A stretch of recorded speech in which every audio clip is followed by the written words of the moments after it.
All right, let us start the interview. Our introduction first. So as you see, we are Pixelated Games, consisting of 23 members now currently, and we are hiring more people for more development. And also, we are located in South Korea, which is in Pango. And also our title, the main title for Kickstarter and later on will be The Patcher. The title is The Patcher. And this is our actually officially a third title launch in our history. So we were founded in 2017. And our first title was Rise of the Fallen, and which was the VR one-on-one dynamic combat game. And also, we also launched it recently in June, Crazy World VR, collaborated with the SK Telecom and based on Nexon intellectual property, which is quite going well. But that was a like casual game that everyone can enjoy. And the Patcher, this one is a serious one, featuring like the future atmosphere, featuring like there are two factions fighting each other for their survival method. And that this game is not just a VR experience like all other many games, but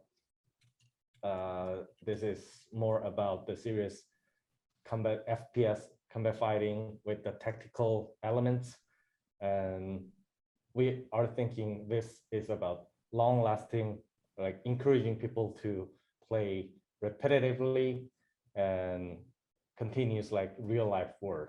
So basically, there are many saying about metaverse and things like that. For us, this is the real thing, one of the metaverse that actually, as I said, real life like world. So this is kind of synchronized world with the real life world and the game, because that preserves all the elements, everything in game with the repetitive play. And we're focusing on developing the, the golden ratio of the game balance, which is not, boring, even if people play over and over again. So, and there are quite a few game modes featuring, the gigantic boss raid and deathmatch, and also, the battlefield and all the item and inventory system. So it will be quite much fun for the players. Oh. Yeah. So that is it. And recently in June, we participated the Steam Next Fest. If you guys know Steam, there's a gigantic game platform, and they have like annual festival thing for demos for including big companies and indie companies like us. So we actually participated in that, and we think that's not really a bad option for us, and it was kind of successful. We got all the feedbacks and following people, so-called, we can say a little fandom now. And based on that, we are moving on to the first open beta soon, highly likely within this month.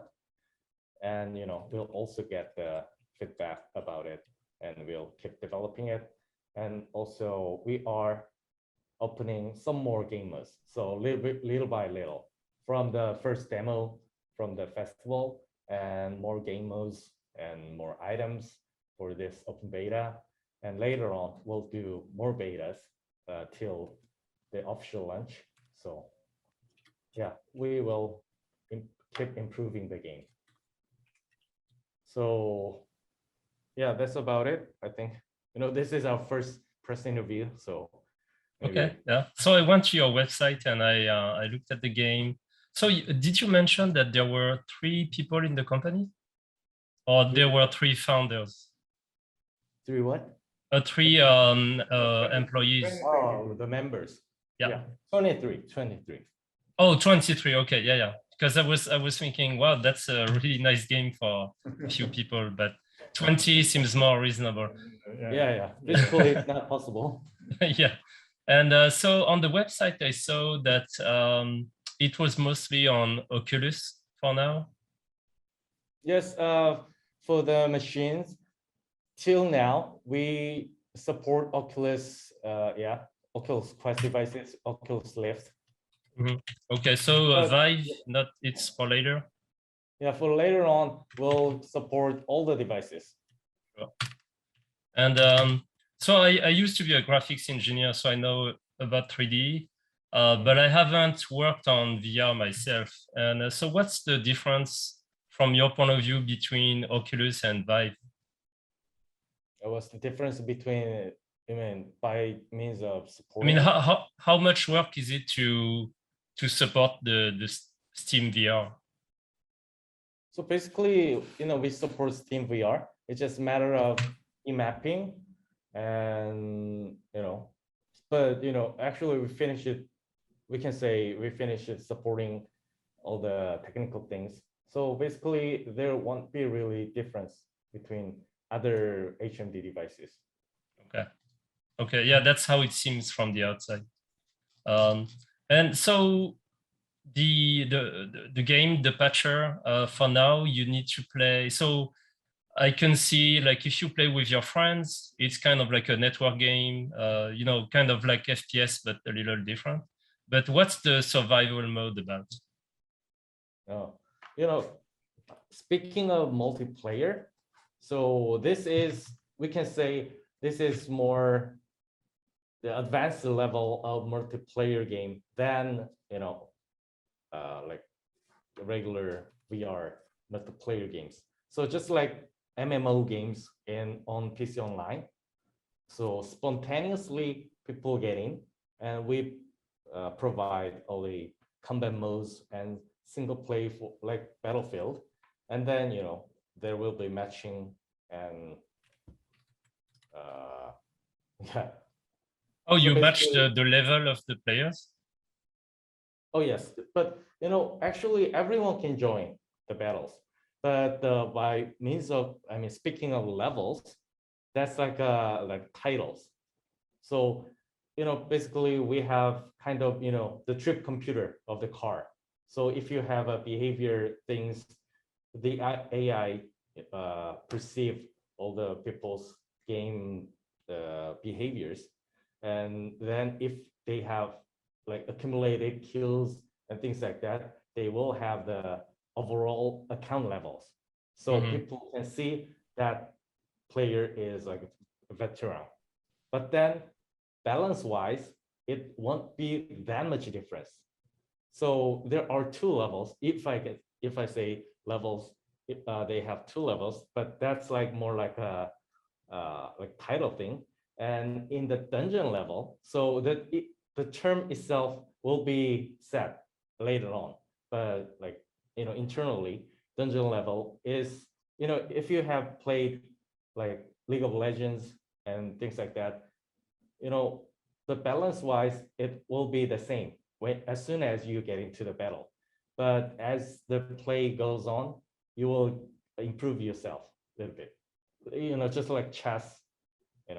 So the level is not like MMORPG kind of level. Right. So it's not yeah, about the points. You're trying to detect the skills of the player. Yes. Okay. And then also, yeah. So you have an AI that looks at the behavior and then ranks the skill, basically. Kind of. Okay. And then also the most important thing is, of course, the players' play skills. Their control. And that's about the skills. Speaking of the skills, as you play the game, you will get the rewards, like currencies, and you will be able to buy all the items, skills, and you can set, there is a place called patch build. So that's like your home ground, and you can set your items, equip things, and equip your skills. So with that, yeah, you will have, but then you can equip only one skill out of, maximum. We are thinking about 9 eventually. You can select just one of them. So that will be your choice. And each skill has pros and cons. So, that makes all the tactics. Mm-hmm. So Okay, so it's kind of like the class of the like warrior, magician, and all that. Okay. So you have to think of yourself first, what you are capable of, what your strong point is, and then based on that, you have to select your skill. So, and also your teammates. So there will be makes, it's just, you can just say it's a just battle FPS shooting game, but then there will be a lot of things involved, tactical things and your strategy and timing, etc. Yeah, and then so the currency system, I assume that's how you make money. So if I don't want to wait to buy new items, I can put some real money and then exchange for game currency. No, we don't have DLCs or monetary things, or like, this is not buy to win. So sure, yeah, yeah, but maybe you can have like buy to customize. Yeah, I mean, it will be all the currency, all the money is in-game money. It's not things that you can buy with your money, So we don't. I mean, I'm not sure how you think. We won't be selling, all the little things one by one. Right. With Yeah. more money. Yeah. Yeah, I was thinking World of Warcraft, something like that, where you can, you can buy, sell some like items, or you can sell your character. For now, we won't be encouraging, buying and selling characters and things like that. Okay. So you have the character is so do I buy the game? Yeah, eventually you'll buy the game. Oh, okay. Okay. Yeah. But all the trade and that's in-game thing. Okay, so it's like the classic video game model where I buy the game and then I play. So there's no subscription or like currency exchange. No. Okay. It's not like MMORPG. Okay, perfect. And so do you know how long you'll be like doing betas before the launch? I mean, what's the plan? Yeah, that's a good question. We'll be, as I said, we'll be starting the OBT, open beta. So this is for everyone. Everyone can join the beta and leave their comments on our Steam page, community page, or our social media and everything. But then as soon as we start the open beta, we'll see how it goes. And for now, we don't set the date when the open beta ends, but it'll be highly likely not that long, but we'll see. Okay. Yeah, I was just curious to know if you're kind of trying to find bugs and things like that, or if you're adding new features at the same time. Yes. So this is just our second chance to meet the actual people after the Steam Next Fest last time. So yeah, we are really looking forward to that, because we changed many things and kept improving it. Yeah. So the if you're on Steam, the platform is basically PC, right? Yes. Yeah. For now, it's PC VR, and later on, we'll see more platforms and. Yeah, I mean, Oculus has mobile, but the graphics are pretty complex. Of course, we'll move on to Oculus Store too. Okay, so which graphics API are you using? Is it Vulkan or DirectX? Is Unreal Engine 4. Oh, okay. Yeah, Unreal is pretty complicated to use, isn't it? Yeah, actually, the company, I mean, Pixelated Games, is capable of doing quite a few game engines like Unity and Unreal engines. You know, we have programmers, the experts here. So, you know, the experience is their experience is like over some people are over 10 years, so we are quite veterans. Yeah, I like Unreal Engine better actually than because I don't like C#. I prefer C++, but it's Unreal is always a little bit complicated. But once you know it, it's better. Yeah. And so, do you know how much you plan on pricing the game at when it's launched?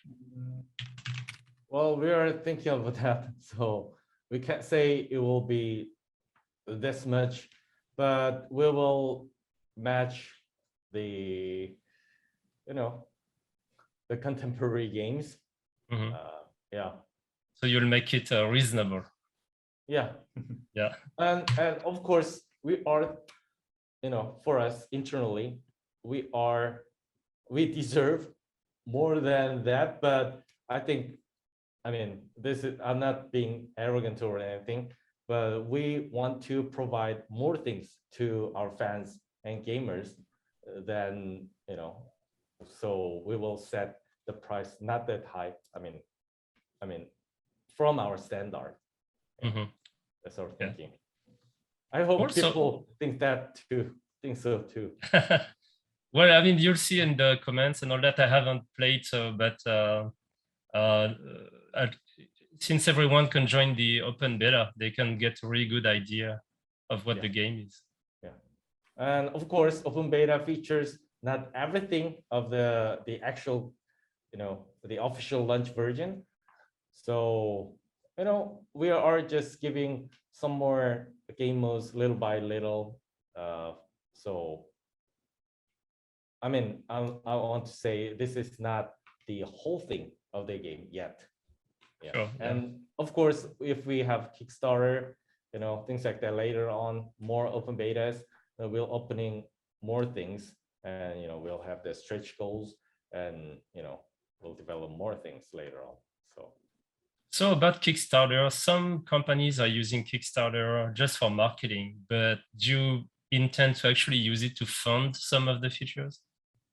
Well, both, but I think for us, more like, you know, we want to communicate with more gamer fans and VR fans, and there are not that many channels as other online games or console games. So it will be a good means to meet people in the Okay. world.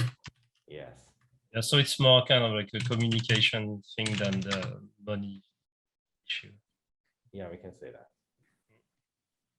Okay, and then so the Kickstarter, that's going to happen like in like September, October, maybe? Yeah, around that. We highly likely in autumn. Okay. That's great. So, I mean, you're pretty much in business with this. I mean, you're not in business because you're not selling it yet, but it's working. People can try it. So it looks like you're really close.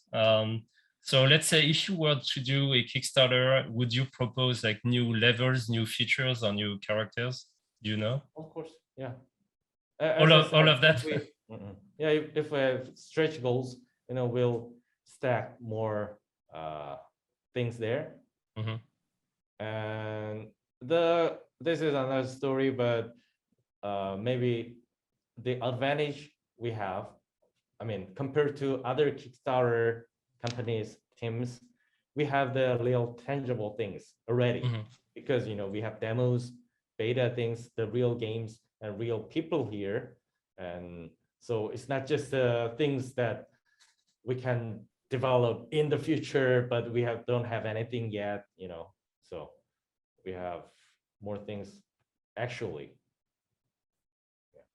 Yeah, that looks pretty convincing. If someone likes the game, if there's a fan, then they're more likely to contribute, probably. Yeah, and you can try doing an AMA on Reddit as well with your fans. AMA? Yeah, you know, like on Reddit, it's AMA means ask me anything. Oh, So, you can get there and then they can ask you all kinds of questions. And yes. sometimes, they ask for very interesting things. We have many channels. We have multiple social media channels, and even yesterday we uploaded a video about many things. So if people have questions and want to contact us, we want to just emphasize that be our guest. So like even Twitter, Facebook, YouTube, Instagram, Steam community, and we'll have more on Kickstarter. So yeah, there are quite a few channels. Yeah, too many. And we'll keep posting our statements and our internet interviews and our plans, roadmap, and everything. So yeah. So maybe, yeah, that will be our strong points too. So yeah, I think posting some roadmaps and if you can execute, that will get people very interested, because once you build that trust, next time they are more likely to pay attention and to follow you. Yeah, and also I want to emphasize that we have a kind of a landing page with the pre-registration page opened, and we are keep promoting that so people can actually leave their email address on our page, and we'll keep sending them the newsletter, our progress, and yeah, our schedules, and also roadmap that you said. So that goes www.thepatchervr.com. It's quite easy, thepatchervr.com. So everyone can join there. Sorry to interrupt, but I think yeah, we have to wrap up for the next meeting. So if you have like final words you guys want to say, or yeah, exchange. Yeah, I just wanted to say thank you. I looked at the game and it looks very nice. So I'll go check more YouTube videos and I'll send you an email if I have more questions. Yeah, so we have trailers there and everything, and we are proud of our games, and we are quite confident. So please look forward to our feature. And okay, will do. I know how hard it is to build that. All right. Oh, and we didn't even introduce ourselves. This is Ray, our CEO, and I'm Leo, the project Nice to meet you manager. both. Yeah. And your name was? My name is Hubert. Okay. Yeah. How to pronounce it? Hubert, it's like you and a bear. Okay. Yeah. In Korean, maybe Ube is the closest. Oh, like the famous director. Maybe I don't know him. All right. Okay. Yeah. It's really nice talking to you, and Nice to meet you. I'm not sure we express ourselves in a good quality. If you have more questions, please keep in touch with us anytime. It was good, but I will let you know. Yeah. Thank you. Thank you. Yeah. Thank you. you. 감사합니다. Good night. Yeah, I Thank think you. we can take 2-minute breaks and then come back at 25 and we can start the next meeting. Okay, yeah, I'll do that. All right, see you in a bit. Thank you so much. See you later. Bye. Bye. 네, 대표님, 오늘 인터뷰는 여기서 마치도록 하겠고요. 앞서 네네. 이야기 드린 것처럼 Q&A가 더 생겨서 그 부분은 저희가 네. 메일로 오면 공유 드리겠습니다. 네, 네, 알겠습니다. 감사합니다. 네, 감사합니다. 네.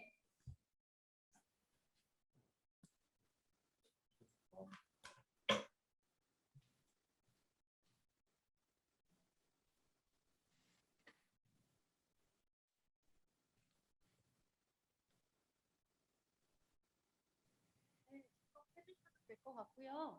네. 예, 접속해서 안내 드릴게요.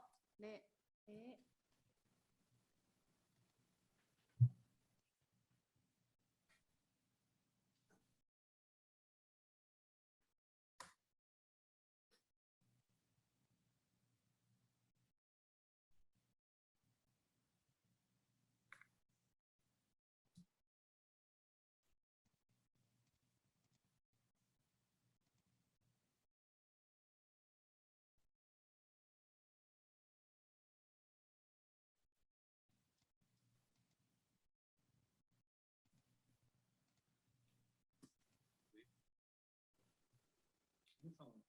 네, 뭐.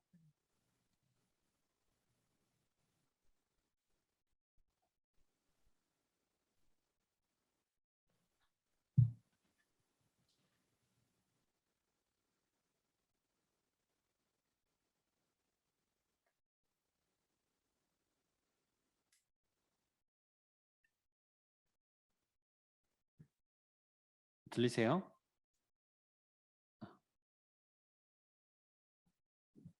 네, 잘 들립니다.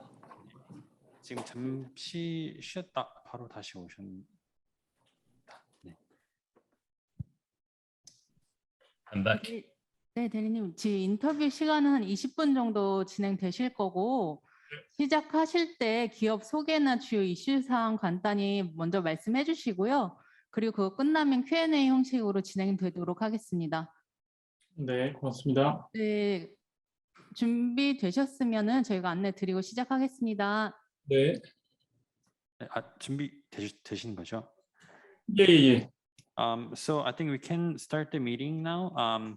So I think you guys can probably say hi to each other and then start the meeting. I'll introduce about the Korean company first, and then yeah, I think we can go from there.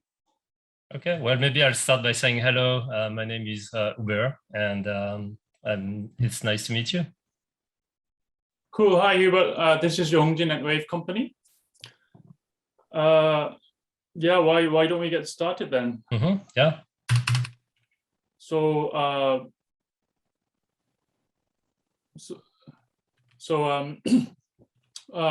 Wave Company's mission is to produce what we call wellness wear, and that's innovative apparel for fitness as well as smart healthcare. In the fitness side, we've been making a lot of progress. So we've got what we call adhesive silicone technology. We've applied that to compression wear. So we've got a brand of compression wear that has kinesiology taping or sports taping function. So that's one segment of our business, and the other is more in the R&D area, and it's more, I guess, forward-looking, and we are expecting more value added from this. So we've sort of developed our adhesive silicone technology into a conductive silicone technology. So I guess the end goal is to produce sort of smartware, and I think that has many possibilities.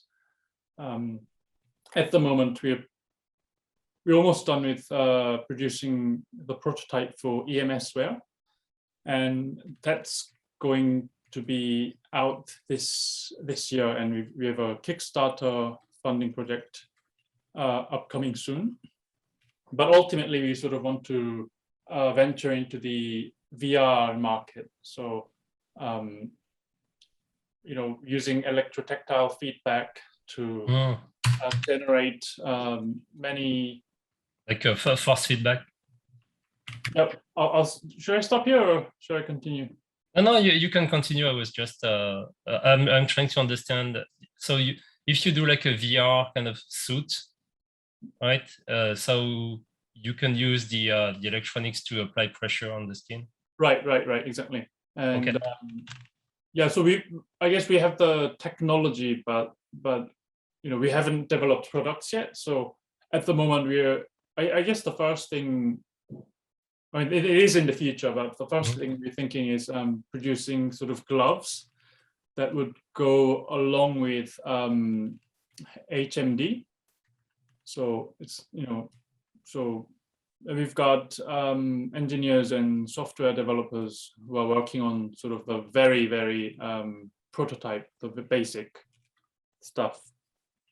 And I think one thing that sets us apart from our competitors is the silicon technology itself. So our silicon technology, it's very cheap to produce, and it's got very low impedance and resistance. So I think compared to our competitors, this is, I guess, economically viable. So it's gotta be a lot more marketable. So, we're only a startup, so we're not thinking too far ahead, but we can have like licensing deals with different players in the industry, and yeah, so that's sort of where we at with our business. And yeah, I'll stop here to yeah, I'll stop here for the moment. And Okay, yeah, well, I do have some questions for you. So for people who don't have like a background in that kind of market, I see, you know, I was watching the Olympics and I see a lot of athletes, you know, kind of taping some stuff oh yes, on yes. them. All right, so maybe, so that's related, right?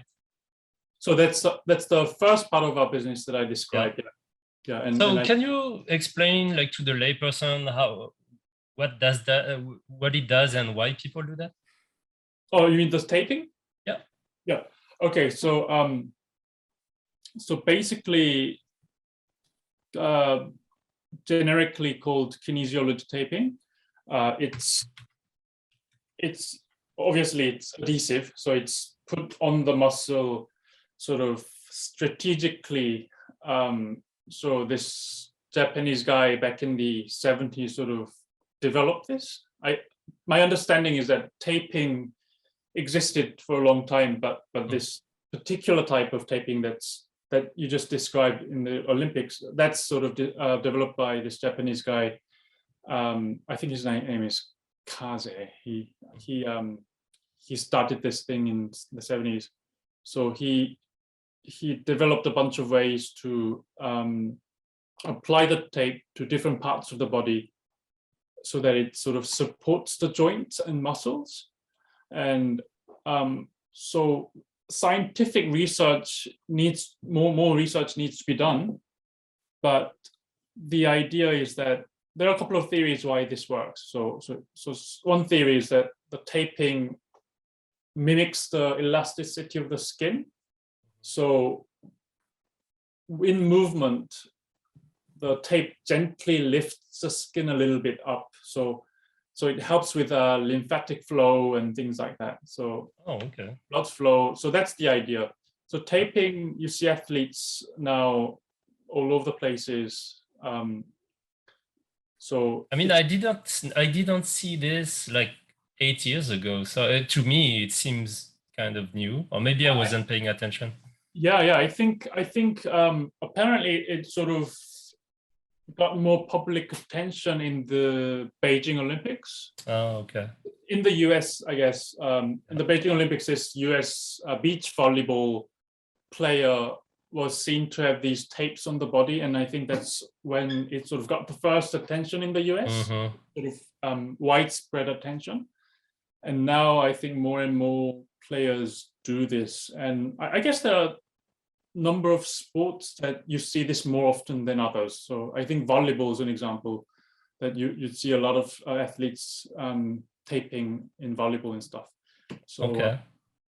So I went to your website and I noticed you have some smartwear or, you know, some of the waveware, and that's kind of supposed to replace the tape, or it's supposed to do the same things?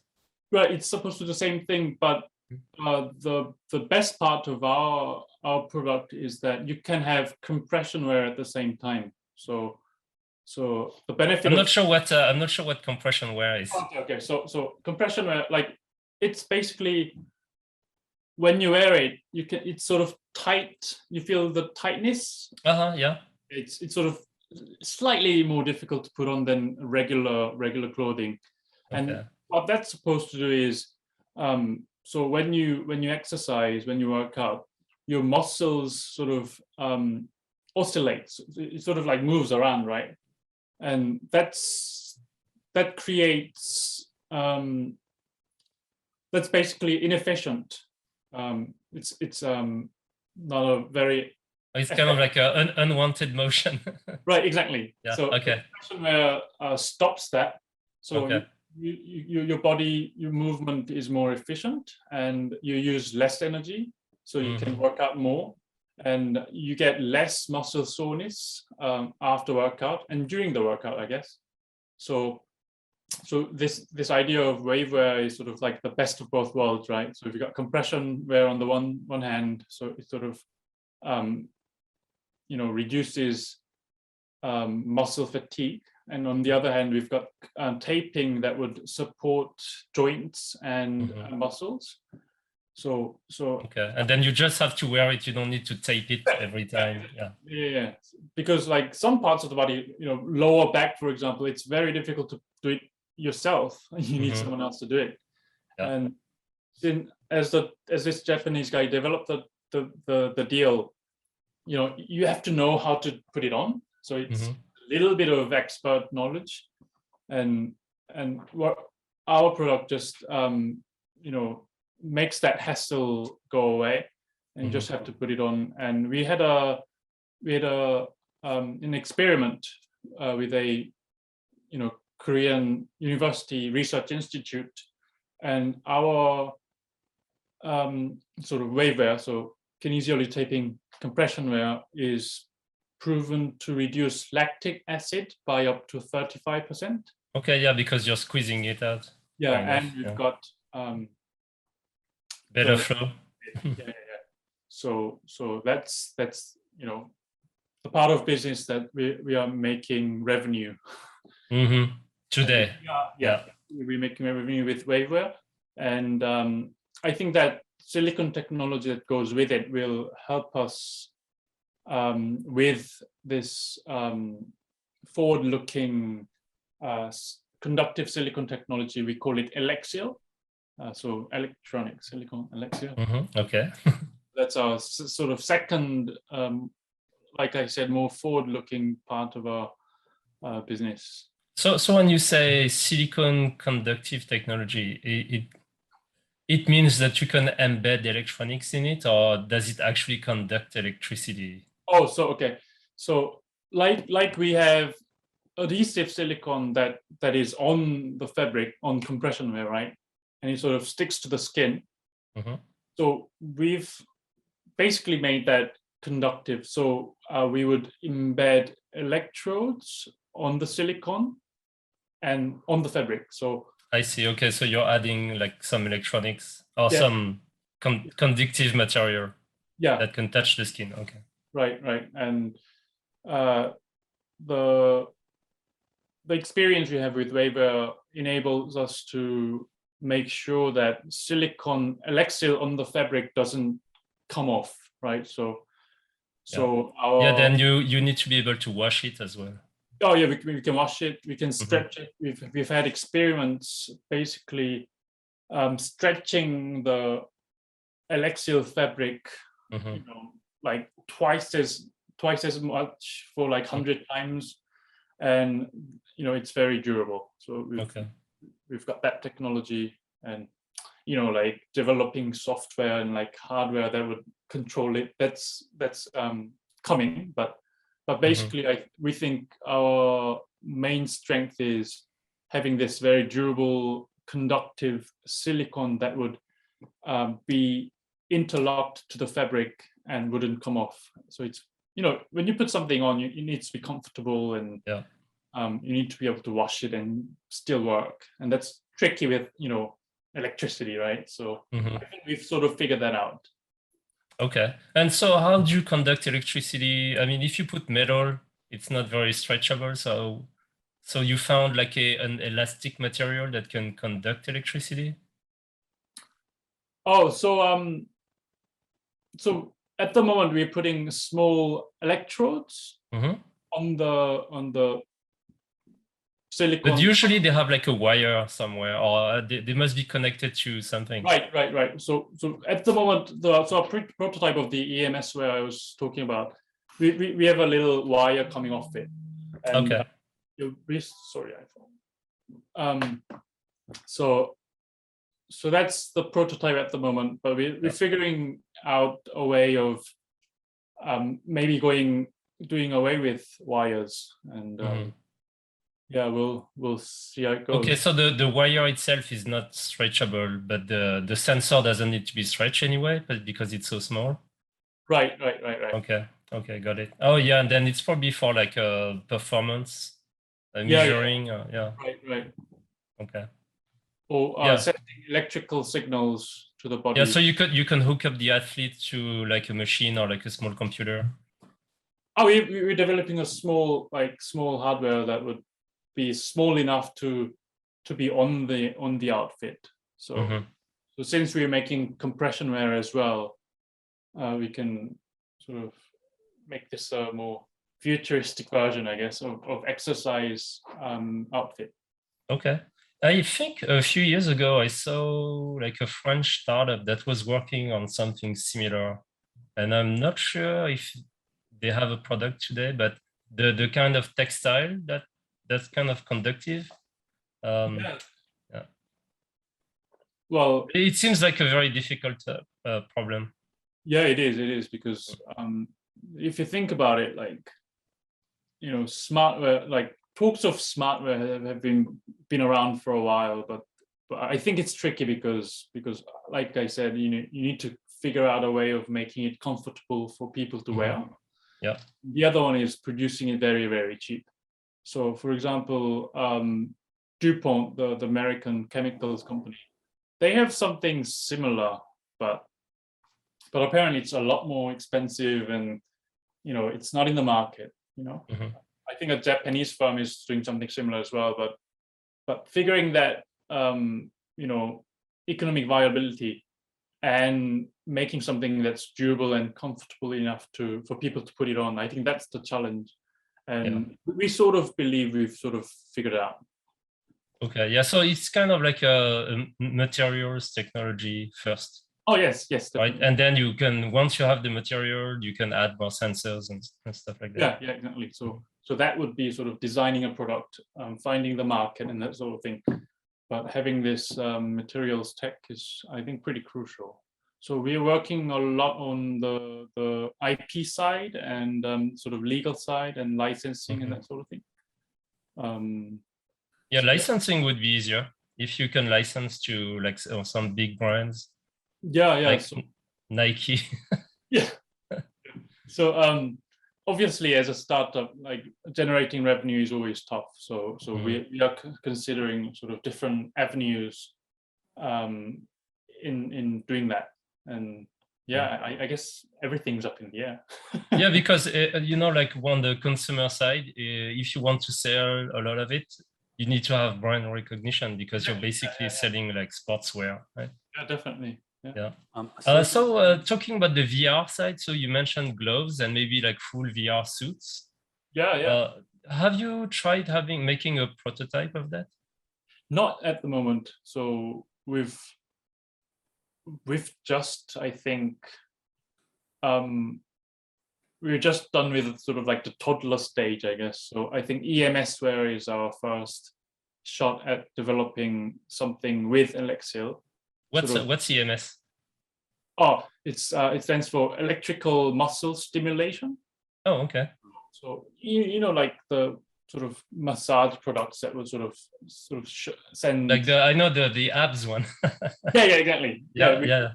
We're doing that, but making into a suit. Okay. I'm sorry to interrupt, but the next meeting starts in 2 minutes. So okay. I think you guys can wrap up, like saying, to wrap up the meeting. So yeah. Okay, cool. Yeah. So just to kind of finish with the suit thing. So how much contraction do you think like a suit like that could get? Contraction? Yeah, you know, like if you have like a muscle stimulating nodes, how strong of a contraction can you get from it? You can control it. I think the beauty of what we're doing at the moment is usually the waveform, so of the electrical signal, we're making it so that programmers can customize it. Okay. So, and that's going to be another thing. So it could be used in gaming, like sort of gunshot could have a different waveform, that sort of thing.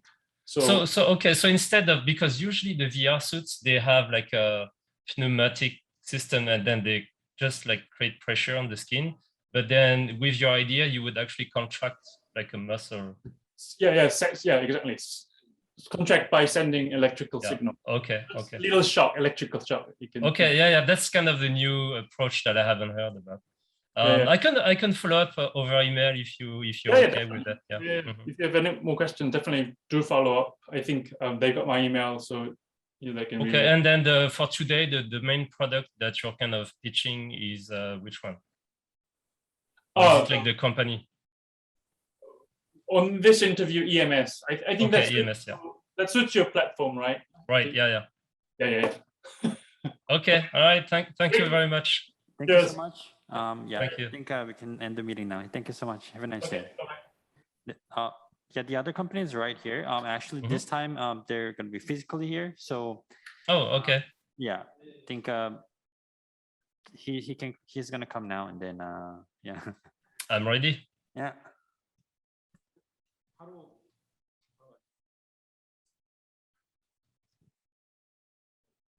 Yeah, so when he mentioned the EMS, I thought like Ready Player One, you know, kind of close. Yeah.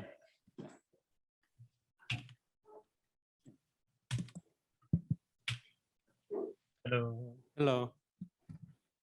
Hi. I'm Hubert. Nice to meet you. Nice to meet you. I think yeah, you guys already said the name, so I think we can start from the Korean side. Brief introduction of the company, and then and once you have questions, or you guys can talk about it afterwards. Yeah. Okay, so our company is called Eden Lux, and I'm the CEO of the company.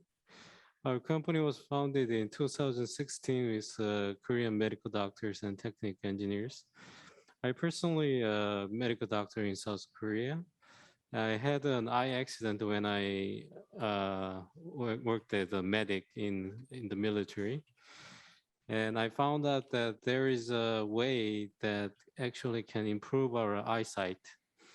So as you know that the smartphone spread around the world, our mankind's eyesight is getting worse and worse. And it's because of anatomically, it's because of the muscle issue, which is called the ciliary muscle. It's actually inside of our eye, which holds the lens of our eye. So what it does is it makes the focal point in our retinal area.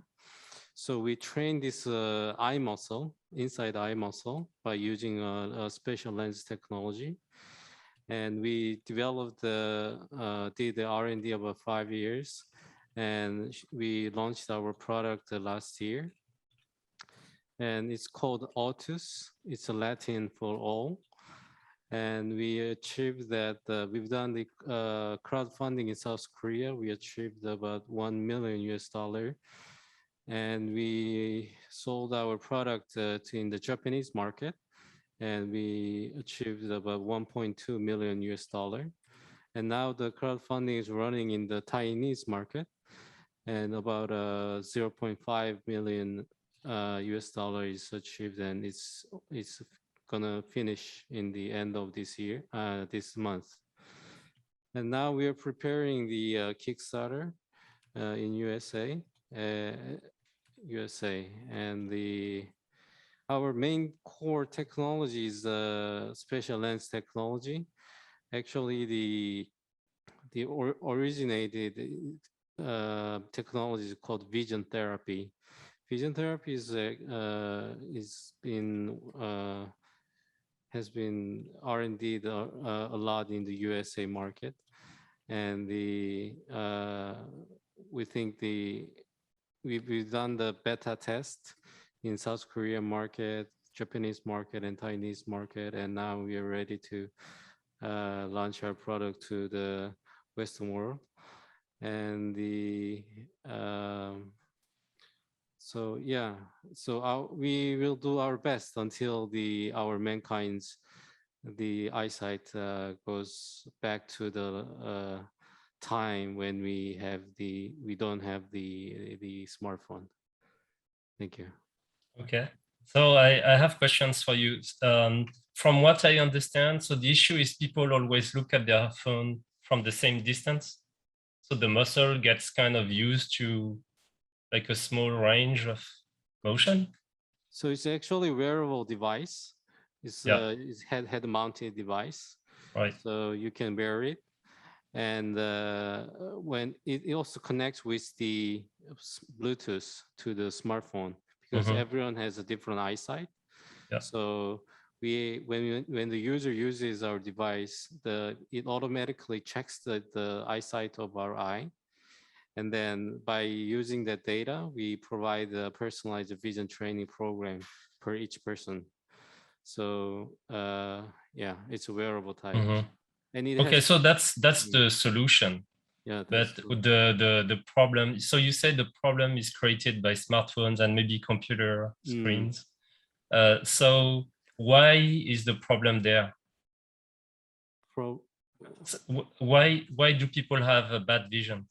거리만 두고 이제 이거 보기 때문에 이게 이제 눈의 그 포컬 렌스가 이걸로 조정이 돼서 눈이 나빠지냐고. Yes, when we look at a smartphone, it's a near sight.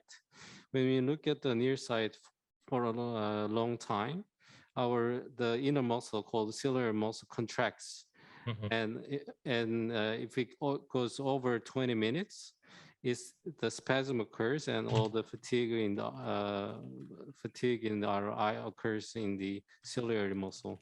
So what our technology does is that it gets training of the ciliary muscle, so it relaxes the muscle so that the spasm actually goes off. Okay. And then, so when you change, so I went to your website and I looked, you have different lens that in turn. Okay. And so every lens has a different focal point. Yes, it has a plus diopter and a minus diopter. So it changes the focal length, and just like we train our biceps muscle, it contracts and relaxes our eye muscle repeatedly. Okay. And so when you use the device, what do you see? Oh, actually, it has two modes. One is a TV mode and one is a phone mode. So TV mode is when you're watching TV. It looks like VR, but it's not closed. It's you can see the outside. Yeah. So that TV mode is when you look at a TV, you can do the eye training by while you're watching TV. And phone mode is when you're watching phone or when you're reading books, you can use that mode to in the near sight. Okay, so it simulates like moving the book far away. Yeah. Okay. Yeah, but it's more than the hand. More than the arm. Yeah. Yeah. Okay. And so if someone uses this, what kind of results can they expect? So we've done the clinical trials in Korean the university hospitals, and the two things. One is the myopia, which is nearsightedness, and one is the presbyopia, which is farsightedness. So both of them are caused by the ciliary muscle. So both of them are the ratio is going up because of too much use of smartphones. So we can help the two diseases at the same time. Okay. And then, so how long do you have to use it? So we recommend about 5 minutes of use, but the test has been done in the 10 minutes per day. So it's not too much time to use per person. Okay. So, and so that's it's like exercise, it's forever, right? You have to do it every day? Yes, every day. Yeah. But when about a 1 month use, we can actually see the difference of the eyesight. And if the person does not use it anymore, it actually decreases a little bit, but it does not goes back to the original eyesight. So what we recommend is use every day per month, and after 1 month, you can use it about 2 times a week. Is enough to maintaining, right? Okay. And so is that considered to be a medical device? So we have different pipelines. So one is medical device pipeline, and the one that we are selling is called wellness device. So we don't sell it as a medical vision treatment device. We are selling it as a vision training device. So it's okay to use the cell to the. So we also have the FCC. So we are ready to launch the product in the US market. Okay, yeah, because as a wellness device, you go to the FTC, yeah. FCC. And then, but as a medical device, you would need FDA. Yeah, that's So it's much more long time. long, yeah, Yeah. expensive. So that's a different one that we're doing the KFDA first. Yeah, of you course. know. Yeah, okay. And so I went on Amazon. I actually found it for like $850. Yeah, that's the one that actually we didn't launch the product in the Amazon. A person, the one that we don't know, who bought our device in the Korean market, and so we are doing some work on that. So we didn't have Okay. done in the Amazon. But so do you, what kind of price do you think you will use when you launch in the US? It's about a $399 US. Okay, so it's much better than the Yeah. Amazon price. Yeah, okay. Okay, so it looks like you're ready to sell now. So you will use like a Kickstarter campaign for communications? Right. We've done successfully done the crowdfundings in the Asian market. So based on that work, we're preparing the Kickstarter in the September this year. Okay. And so have you thought of selling these devices to a rental company? Because it looks like you could rent one, use it for 1 month, and then maybe rent it again later. That's a good idea, because we are also contacting the rental company in Korea. So the one is the biggest one in Korea. So I have one question: is in the US market, is the rental market, is it big to? In Korea is actually big, but yeah, I think it depends on the type of device. For example, I think in Europe and in the US, you can rent devices to help you sleep. And usually people do that, for 1 month or 2, but they don't do that all the time. So they might want to rent it if the price is good. Okay. Or, you could, if someone goes to like the eye doctor every often, then maybe they can use that over there as well. Or maybe they can go to that place like every once in a while. So they do it at home for 1 month, Right. and then after that they go to the other place to maintain it. Okay. But $499 is actually consumer pricing. It's not that much. Right.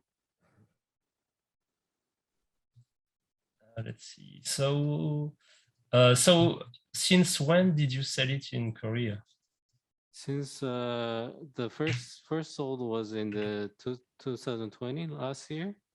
Okay. And about the first trial was the home shopping. Is in Korea, the home shopping is very famous in Korea. So the home shopping and the biggest crowdfunding is called Wadis. So we've done 2 ankle fundings, and total about $1 million US has been achieved. Okay. Have you done clinical trials? You said you did. Oh yes, we are doing it right now. 60 people. Okay. Yeah. And the result will come out about after 2 months. Okay, so you said 6 people? 60 people. Oh, 60. Okay. Yeah. Okay. I guess statistically it's not that big, but you can get some real scientific data from it. Right. Until now, the results are pretty good, so we are expecting good results. Okay. Yeah, I mean that makes a lot of sense. What I do is I have computer glasses. Okay. So they move the focus plane. That's all they do. Okay. But of course, it's not as efficient. Right. So I put them on every 2 hours or every hour Mhm. for like 10 minutes. Mhm. But it's not as cool. Right. Yeah. Okay, that looks really good. I don't have a lot more questions because it's so logical, right? So I know what it does. Should work, right? So you have, I think, 6 to 8 lenses. How many lenses do you have in the? There is 8 lenses. Yeah, So 8. Okay. Four per each eye. Mhm. So 4 lenses per each eye. Okay, so 4 distances. And do you know how far the distance is? I mean, if it was like the real world, how far do you move the focal point? So it's quite hard to tell the distance area, but we call it as a diopter. So we have 1 diopter and 2 diopter plus minus. So the total is 4 lenses each. So it's about Okay, so it's like -2, -1, right. 0. Okay, minus yeah. 0. I'll look that up. Yeah, that seems to be very nice. So Thank you. I wish you'll have a lot of success. Okay, thank you. Yeah. I'm not sure how are we doing it on time. I think it's right about time. Oh, okay. Yeah. And we can take like 3-minute break and then come back for the next meeting because Okay. Yeah. So if I have more questions, I'll send you an email if that's okay. I'm okay. Yeah. All right. Thank you very much for presenting your company. Okay. Thank you. thank you so Thank you. much. Yeah, have a nice Yeah. day. All right. Let's go on break Yeah, take 3-minute break and then you can come back at at 7. 05. Yeah, sure. Sounds good. Okay. Thank you. Yeah. See you then.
아, 네, 네.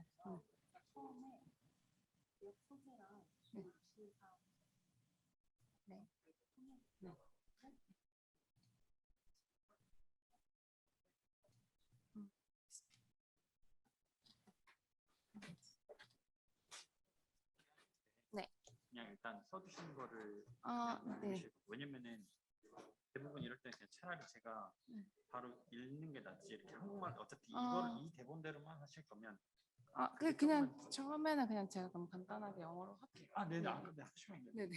혹시 몰라서 제가 잘 못해요. 네. Hi, Robert. You ready? I'm ready. Hello. Um, 네. 해주세요. Yeah, this is Analog Plus, and then I think we can start the meeting. She's gonna introduce herself, and then I was supposed to do the translation, but we'll see how it goes because she wants to start with herself. So yeah, we can start from there. Okay, that's great. Thank you so much. Hello, Hubert. Hello. Hello, this is Verena from Analog Plus. I'm a CMO here, and we are from the Samsung Electronics C Lab, this creative lab. This is kind of a company venture program, and we spin off in 2016 November.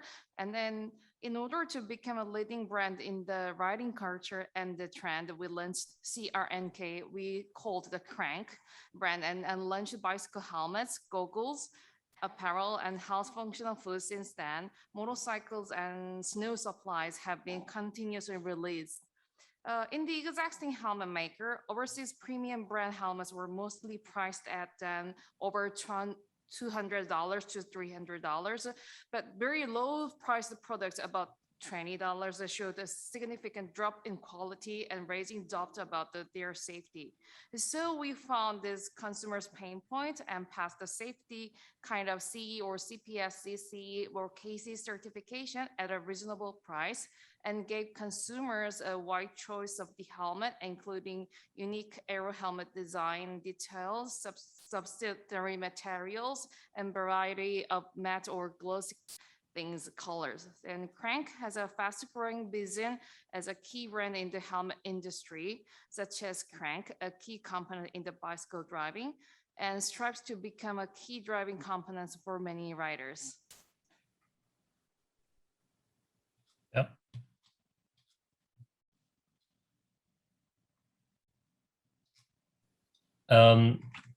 Can you still hear me?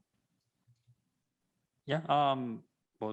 Well, do you have any brief questions about what she Yes. said, or yeah? Yeah, so I do have some questions. So when I went to your website, I looked at the descriptions, and there was a mention of no, I think you mentioned it earlier, zero gravity fit. I'm not sure what this is.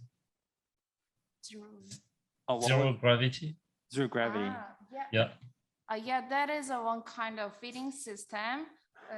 Actually, the helmet is it's just for the fitting, because the helmet is not cover all your head, because just kind of 약간 떠 있는 느낌. Yeah. So because it doesn't cover your whole head, so it kind of feels like it's above your head.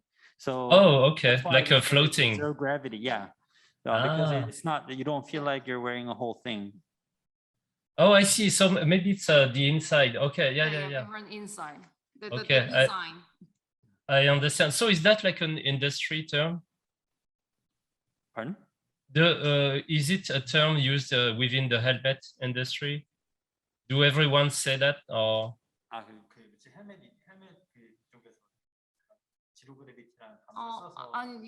That is my own design. Yeah. So I think it's the term that they use from their company. Yeah, it's not. I see. Yeah. Yeah, because I've never heard that before, so that's why I was curious. And so I'm not familiar with the pricing, but I know that helmets for motorbikes are very expensive. But I thought that I've seen in the US helmets for $80 or maybe 100, and maybe it's different in Korea. It looks like you're saying it's very expensive or super cheap, and there's nothing in the middle. 기억하시는 거는 80%에서 네. 100불 정도 사이인 것 같은데 그래서 지금 한국은 거의 완전 저렴하거나 비싼 거밖에 없는 거고 지금 판매하시는 제품의 가격대가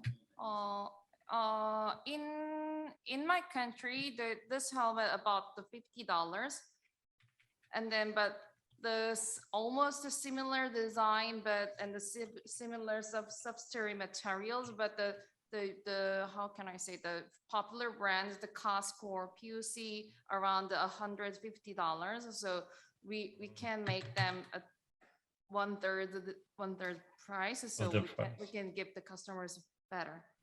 Oh, okay. Yeah, that's a big price reduction. And so if you want to sell this outside of Korea, are the standards the same worldwide? What was the last part? Sorry. The standards, you know, if you probably need some certifications. Okay. 네. 그리고 혹시 해외 Yes, we also all got the CE certification. That is for European certification, and I don't know, but the European certification, one of the most powerful and then very strong, strict standards. So I can get all CPSC for the American, and then actually we are selling all for the Southeast Asia and then Japan. So they are also good for the safety. So I think that is good. Oh, okay. So you already have all the certifications. Yes. Okay. Wow. So now it's mostly a matter of marketing and channels for America. Yes, the marketing is very important.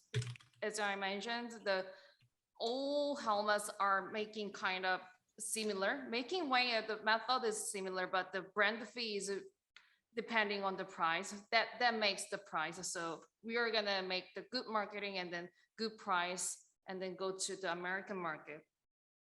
Yeah, it's a really good idea, because for the regular people, all the helmets look the same, and if they are certified, so the product seems like the same. So the brand name is more, you can get more trust and then make people pay more. Yeah. So the one that you're holding in your hand, that helmet is for bicycle?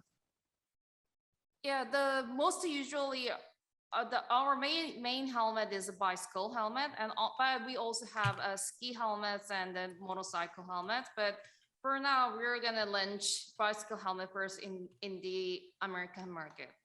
Okay, and so is it the Aero helmet? What's the name of the product? Aero? You mean Aero? Oh no, so that's the crank. Sorry. Yes, we have several different kind of helmet that is called genetic. And this is a kind of semi-aero type. There are no holes in the top side, but we are making kind of the back rear side, and then that means kind of the air ventilation is making a good better, because the cyclists don't want to like this one, because they don't like the many holes. So some, how can I say, intermediate? Like an intermediate people who loves ride, they also look like the cyclist. They also like to wear like the cyclist helmet, but they also want to do kind of hobby. So they also need some kind of hole to like ventilate. So that's why I made this one. And and this one is also kind of semi-aero type in new launched. So this one is kind of fashionable, and then so Korean people like to very matte color, and then the kind of the 1-point color. This is also good for the American market. So okay, so when you have the holes at the top, is it, well, when you don't have them, is it better when it rains? Rain.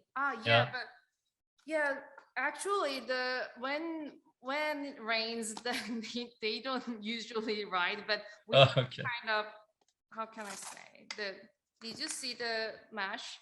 Yeah. Mesh, that little bit prevent little bit prevents the kind of things, kind of that pads means insect net, so we can prevent kind of the little bugs like things. So yeah, Okay. but rain things, yeah, I cannot prevent all, but Yeah, because here, even when it rains, I see some people cycling outside. yes, in Korea also, there are really many. Yeah, but they have the other type, you know, they have like the sporty type of helmet.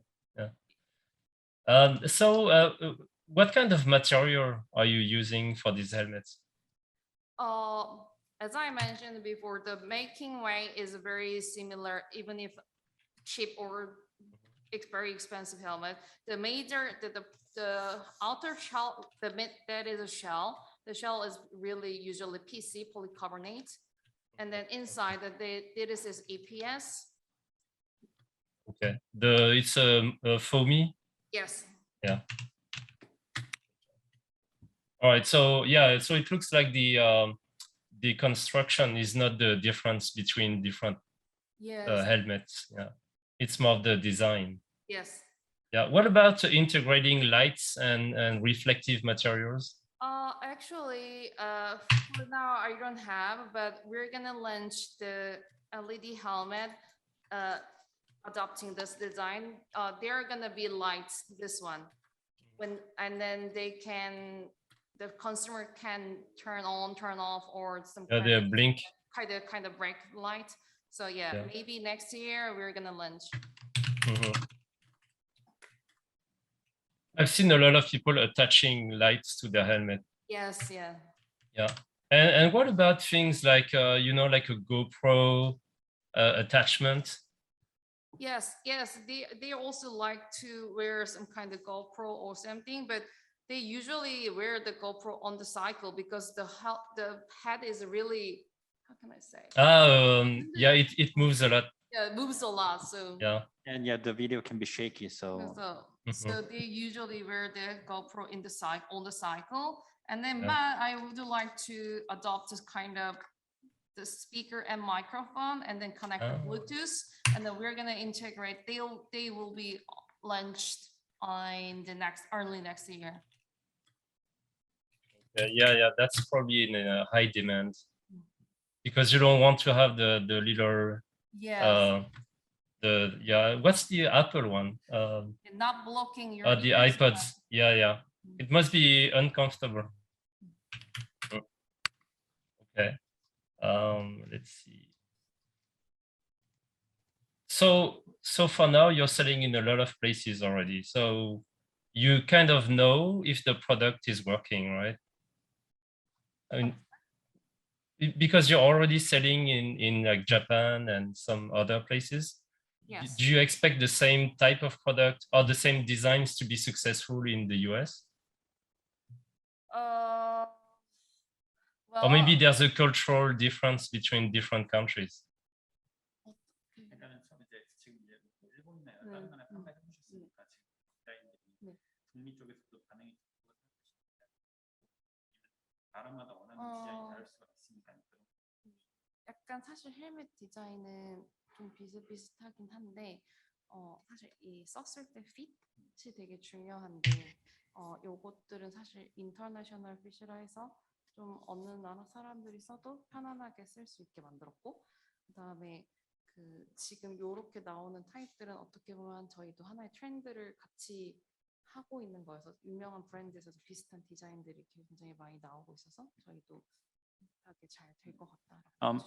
we feel more confident about product because you know it is about design also, but you know as we start with the zero gravity, like the inner fit of the helmet, and we've been having a good response from the countries we've been exported, so we are confident that it's gonna be well in North American market also, and like we're pursuing this design with our products, and a lot of helmet companies do similar design, but because of the inner fit and then the pricing and everything, we are thinking that it's gonna work pretty well in North American market. Okay, yeah. There's more and more people who go to work with their bikes here, so I can see how that market has become bigger.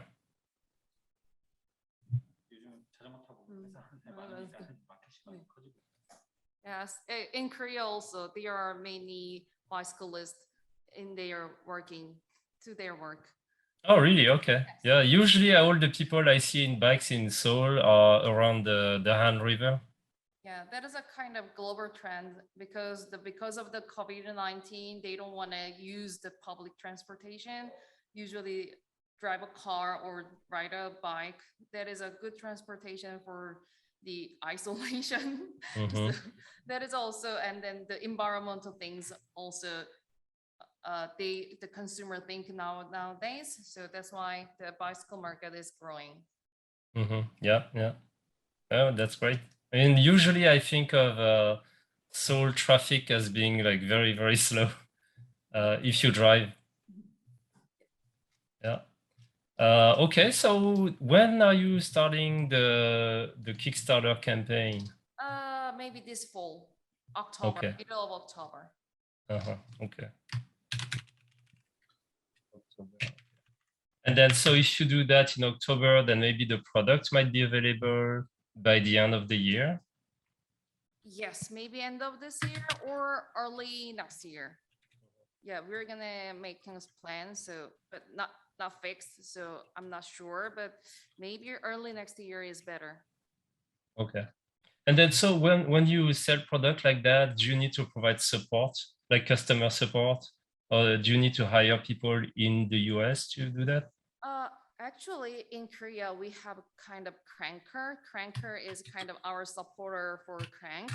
And we also want to make kind of cranker for the Americans because they also, we use the Instagrams and then they are wear our helmets and good photo shoots and then upload. That is good support for us. So we are gonna also making good cranker for the American. So that is also good support for us. Okay. So those are like almost like ambassadors? Yes, kind of ambassadors. Okay. And then what if like customers have some questions or if they want to exchange a product? Do 판매하시게 되면 AS나 아. 것들 때문에 지금 또 얘기하신 것 만약에 뭐 고장난 그럴 때 서비스 어떻게 하실 건지. Maybe we're gonna exchange for the first harm, and then actually, we're gonna also launch the Imagine. So that is we're gonna use the FBA, so that is a bit easily exchanged, and then after the kind of customer service, and maybe next year. That is also actually the helmet. If they fall, you should exchange all. But the broken something a little bit, yeah, we can exchange or we can sell the little bit the parts. So the replacement. Yeah, they can fix it by themselves. Okay. Yeah, it's true. When you have like an accident, you're supposed to change the helmet. Yeah. But then, how do you know if you need to change it or not?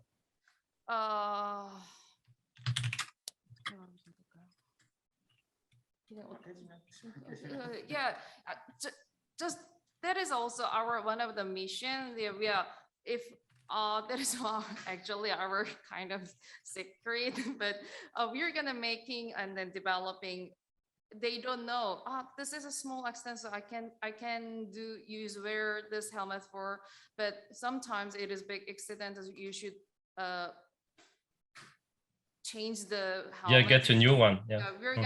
We're gonna making the how can I say calculate the 충격량을 계산해서. So they're gonna calculate the impact that was on the helmet.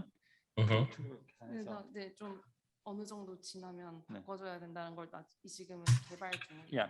So yeah, they're in process of developing the calculation and the process to depends on the impact of the helmet. They have to replace the helmet. Yeah. But for now we don't have, so that's kind of feeling. And actually, consumers usually know. Yeah. I mean, I've heard it before, but I'm just curious, if because some people they might not want to buy a new one, or maybe so yeah, it looks like every helmet vendor is kind of doing the same thing. They recommend changing, and then it's up to the buyer to decide. Okay. Okay, well, that's very straightforward. I mean, I really like the design, by the way. So it looks very original. Looks very modern. Thanks. Yeah, so I think that's gonna work. And yeah, so that's pretty much it for my questions. I don't have additional ones. If I have more questions, can I send you an email? Yeah, of course. Do you have my email address? I think I have it from the Aving people. Yeah. You can get. Okay, perfect. So how long has the company been in business? Actually, our company established in 2016 November, but we launched this brand in 2018.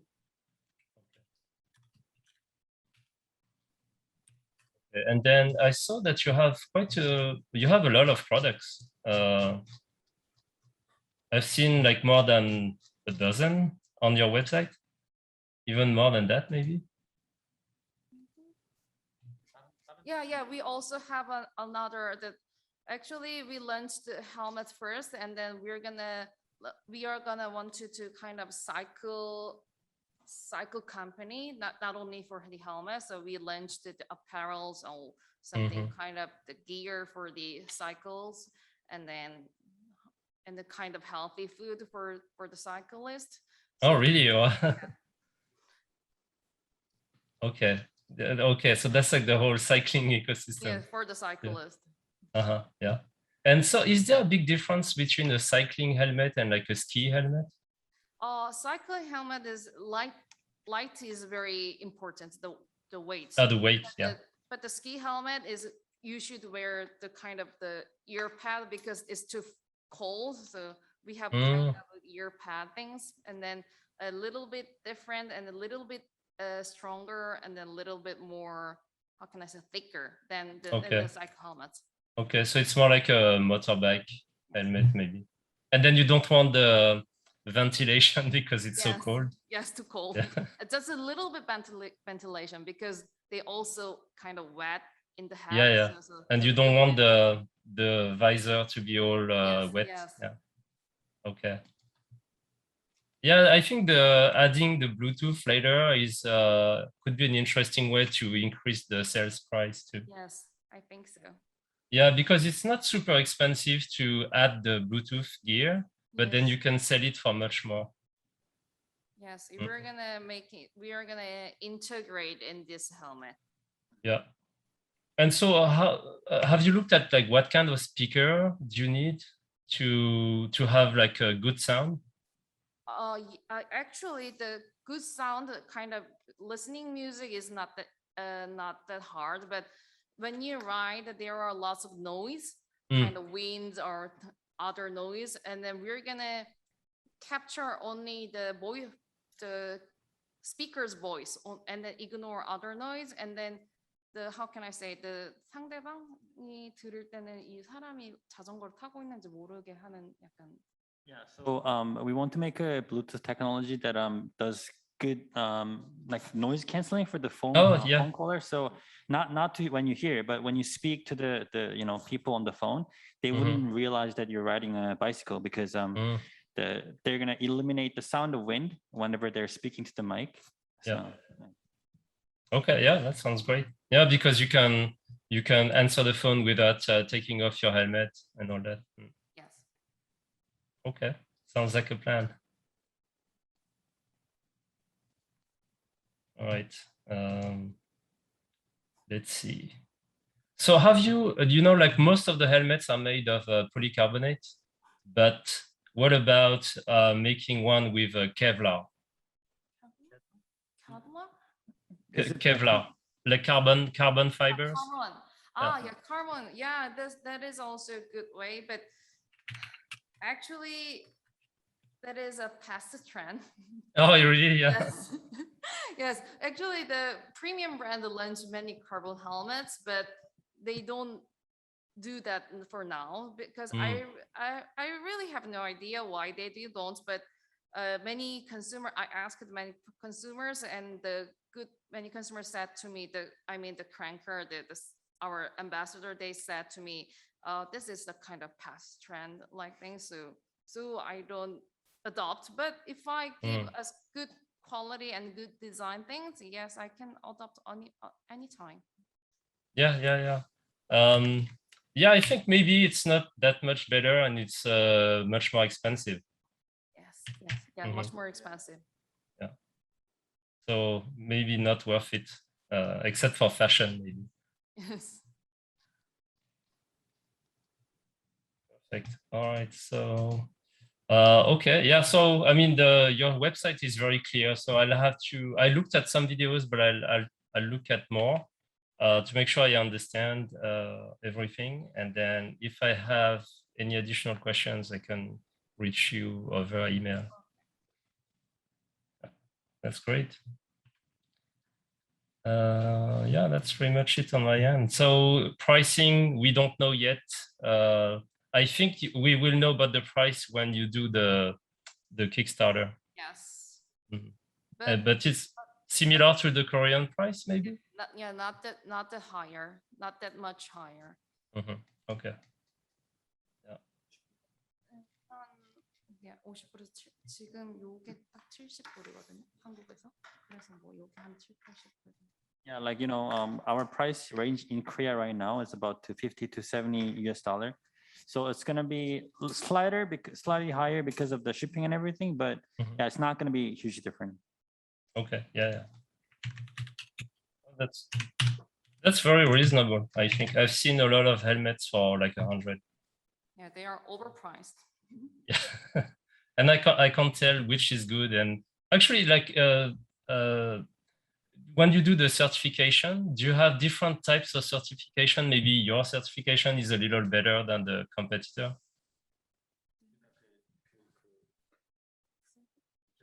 certification이 다른 회사에 비해서 낫다는 걸 뭔가 증명하는 게 있는 건지 아니면 그냥 이게 안전합니다 이런 식으로. Yeah, that is actually just past the standard. Yeah, that is also just past standard certification. There Okay. is nothing. So there's one bar, and then if you're above, then it's good enough. Okay. That could be a difference, but apparently it's not important for that market. Okay. Yeah, I mean, it seems like a very straightforward. You have a product, and it seems quite good, and so hopefully your American market debut will be successful. Thanks. Yeah, I think that this is a good time to wrap up the meeting because we have another one starting in 2 minutes. So yeah, thank you so much for your time. And then thank you very much for presenting your company. Thank you so much, Hubert. Thank you.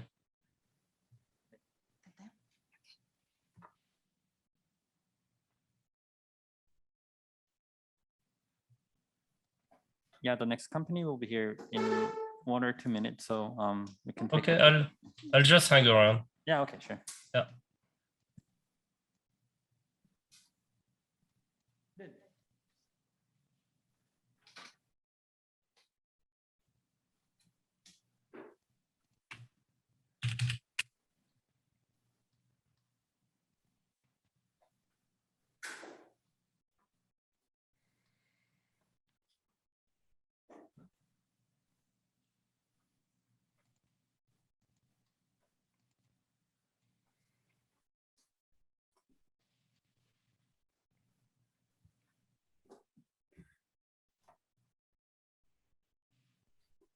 Hello.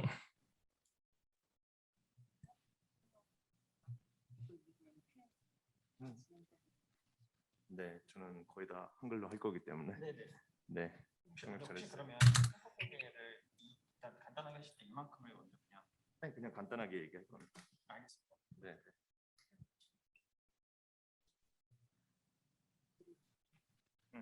예. 가지고 있습니다.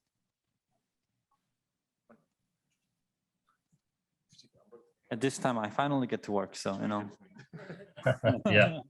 All right.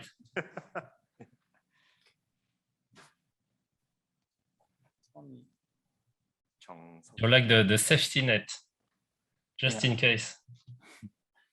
So this is Mr. Yang from Moundsy Corp.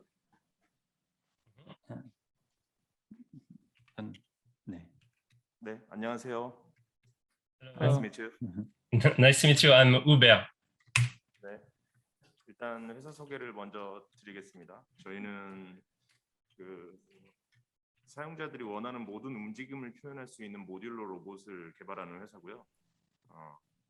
사용자들이 생각하는 움직임과 그리고 모양과 그리고 감각을 맞춤형으로 표현할 수 있는 모듈러 로봇이라고 말하고 싶습니다. 그리고 저희 회사는 지금 설립한 지 꽤 오래돼서 지금 한국 또는 일본, 홍콩, 중국, 유럽 등지에서 사용자들에 대한 필드 테스트를 굉장히 오랫동안 지속적으로 진행을 했었고, 그리고 현재는 필드 테스트를 마치고 대량 생산을 목전에 두고 있습니다. 그래서 그 대량 생산에 대한 자금 조달과 그리고 투자 자금 조달을 위해서 킥스타터를 도전하기 위해서 이렇게 참여하게 됐습니다.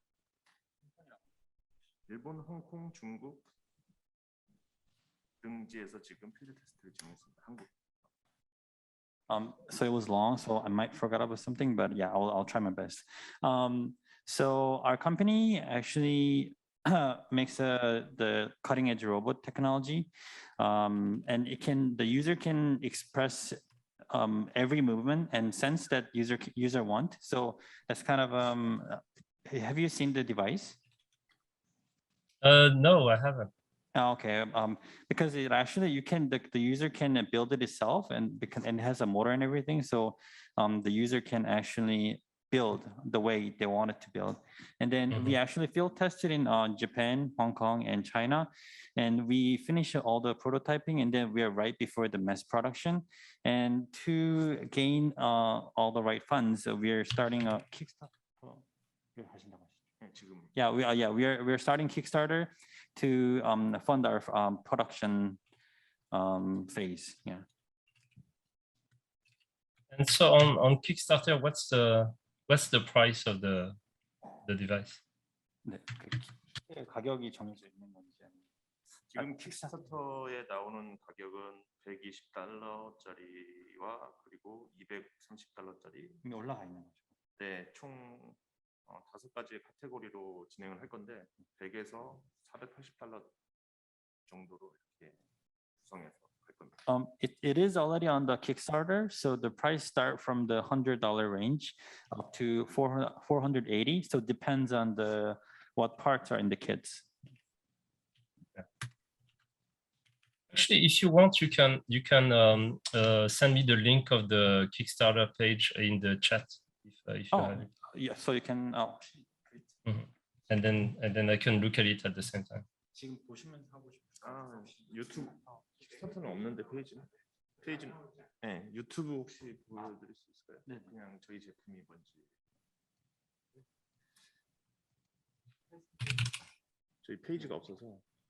Yeah, so actually, yeah, it haven't been launched on the page yet, but they are almost done it. So we'll send you the product video right now, so you know how it's gonna work and what it's about. 아무거나 들어드릴게요. 링크 보내드릴까요? 그래? 네. 화면 공유하시면. 보내달라고 하시면.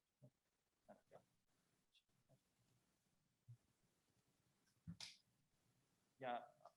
We sent you like 50 seconds video through the chat, so maybe you can see what it's about. Okay, I got it. Okay, I'm watching now.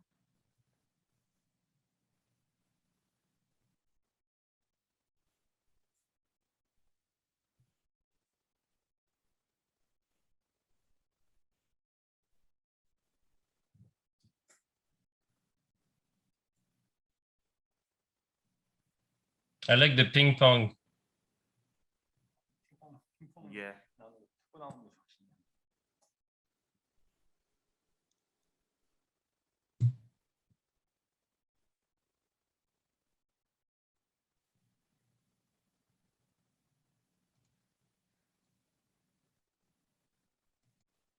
Okay. Yeah, this is a very popular activity for learning coding as well, right? 네, 코딩 교육과 그리고 소프트웨어 교육, 로보틱스 시스템 움직임 같은 교육, 그리고 레고 블록과 100% 호환돼서 레고 놀이, 그리고 AI 게임, 인공지능 교육 같은 걸 합니다. Yeah, so it's further like coding education and software education, and because it's compatible with the Lego actually, so yeah, they can program it to where they want it, and then they can also implement like AI kind of technology into the product. So what's the target? I mean, is that for kids or for everyone? 이걸 타겟으로 하는 아이들을 대부분 주로 하시는지 아니면 우리는 누구든지 하는 제품으로 최초에 판매를 했는데 지금 저희가 필드 테스트를 진행해 보면 거의 80%의 소비층은 8세에서 13세 어린이들이 대부분입니다. So once we actually launched it, we were aiming for like all the age groups, but for now, actually 80% of the users who are purchasing this or like using this from age group from 8 to 13. 13, yeah. Yeah, it's because it depends on how you build the software and the interface as well. And then on your website for support and for additional features, the age group is very important, I think. 판매하는 그렇지만 나중에 그 서포트 할때 그런 에이지 그룹이 잘 정해져 있어야 그런 것들이 이제 더 이렇게 반응하기가 중요한 것 같아요. 예, 맞습니다. And so how much coding can you do with this? Is it visual coding only, or can you code with using a language as well? 그래서 그냥 봤을 때는 그냥 비주얼로 코딩을 하는 것 같은데 그것뿐만이 아니라 진짜로 그냥 다른 언어를 사용해서 코딩도 가능. 지금 우리가 제공하는 블록 코딩 어플리케이션이 무료로 제공되고 있고요.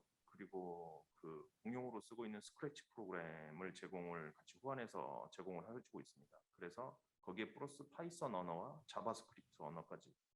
Yeah, we have our own software that we provide for for free whenever they purchase the product, but we also use Python and Java for the coding, so customer can use it with the other languages. Yeah.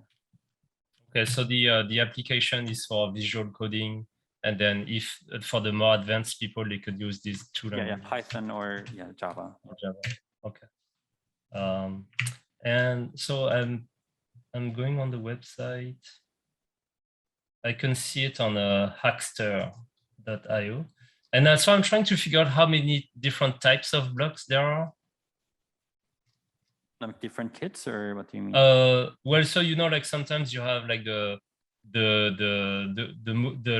motor block, and then you have like the visual block. So I'm trying to see what the options are. Okay. 그러니까 그 블록들이 여러 종류가 있는데 그런 것좀 아까 얘기하셨던 모터 블록이 있고 뭐 센서 블록이 있고 그런 식으로. 네네. 저희는 그 모든 동작을 표현할 수 있는 동작형 블록 모듈들이 있고요. 그리고 입력 단자의 센서 블록들을 같이 드리고 있습니다. Yeah, like as we mentioned before, we're trying to make the users to make the device move the way they want. So we have a movement block devices with the motors, and then like as you mentioned, we have sensing blocks that actually gets inputted the outside environment. Yeah. Mm-hmm. Yeah, because in the YouTube video there was like a snake type robot, and I thought that was unusual. Usually they all have like wheels. 네, 보통 경쟁회사 제품들은 단순하게 굴러가는 제품들이 대부분인데 우리의 제품은 첫 번째 목적은 사용자들이 원하는 모든 움직임을 표현할 수 있게끔 만드는 게 목적이라서 모든 관절 형태 그리고 꺾고 돌리고의 형태를 사용자들이 원하는 만큼 표현할 수 있도록 만든 게 주요 포커스라고 보시면 될 것 같습니다. Yeah, like our competitors, you know, like as you mentioned, they usually use like wheelbase for their movement, everything. But as we pointed out many times, we want to make our device to make every movement that user wants to. So it was actually one of the goals to make the, you know, good joints parts, so it can actually user can express any kind of physical movement using our product. And so how many blocks can you assemble and control at the same time? 8개에서 총 10개의 모듈들을 연결할 수 있는데요. 저희가 이번에 킥스타터로 나갈 건 외형 레고 블록까지 포함해서 1,200개 정도의 파트가 제공될 겁니다. As a block wise, you know, the main block, we would say about 8 to 10 blocks can be assembled. But for now, the package from the Kickstarter, yeah, about 1,200 pieces will be provided. So yeah, user can make the bigger projects out of them. Yeah. So you said like 1,000? 1,200 pieces. Oh wow! So not the motor blocks and everything, but you know, including the smaller pieces, like, you know, for the Lego and stuff. Including the static ones. Yeah. Yeah, but so is there a limit to the number of like programmable blocks that you can assemble together? Yeah, for the you know, the motor blocks, we would say 8 to 10. Yeah. Okay. With the maximum. Yeah, I mean, you can do a lot of things already with that, and then it gets expensive too if you want more.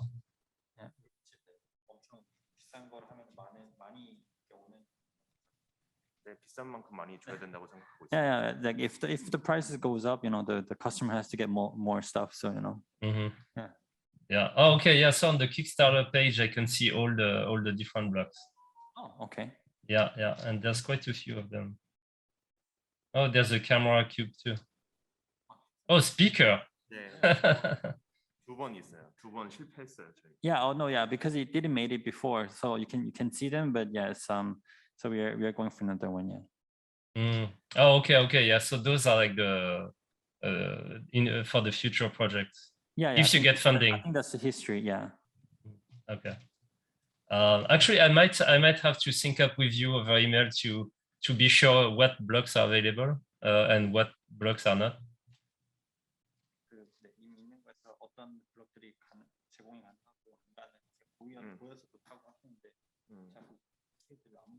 아니 이렇게 설명하면 옛날 프로젝트에서 우리가 실패 요인이라고 생각했던 게 일단은 우리 스스로 해서 마케팅을 우리 스스로 하다 보니까 부족한 점이 있었고, 그리고 두 번째는 캐릭터 블록 외형 어떤 모양을 만들 수 있는 캐릭터 블록들을 제공하지 않았었어요. 근데 모듈들만 제공을 해서 사용자들이 단순하게 이게 어떤 로봇이라기보다는 어떤 공구 같은 느낌을 좀 많이 갖는 것 같더라고요. 그래서 저희 제품의 특성을 살리기 위해 이번에는 총 7개의 캐릭터 블록들을 추가해서 신제품으로 내놓는 거니까 기존에 실패했던 것들을 보완해서 이번에 나오는 거라서 좀 기대하고 있다고 생각합니다.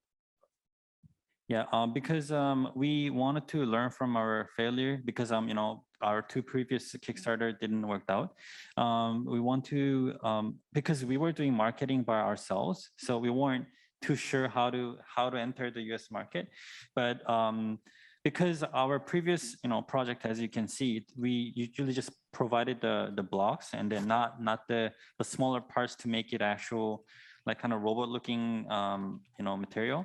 So this time we actually made like 7 different kind of characters, so the users can actually think they're making a robot, not just like tools or just, you know, simple blocks, but by using this kind of different material to make these characters, we believe users wants to use this product more often than before.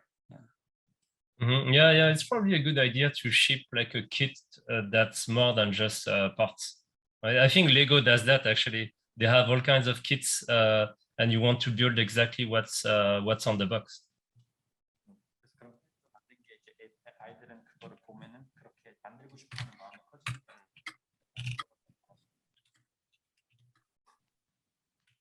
So is it expensive to get the Lego license to use the compatible blocks? Pardon? You know, like their blocks are compatible with Lego.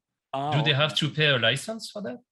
아니요, 기본 레고 블록 기초적인 캐릭터를 만드는 레고 블록들은 레고의 허락을 받지 않고 만들 수 있는 특허가 공개되어 있습니다. 그거는 누구나 It's actually open license for the to use this kind of blocks to create our own characters, but I think 그렇죠. yeah, if we like, let's say if you're copying the exact product from the Lego, of course it's going to be a problem, but the block itself is open source, so there'll be no issue. Yeah. Oh, okay, I didn't know that. So the block spacing and all that is open source. Okay, I didn't know. That's great. Okay, and then do you plan on working with schools maybe to have this product as part of like some basic coding lessons?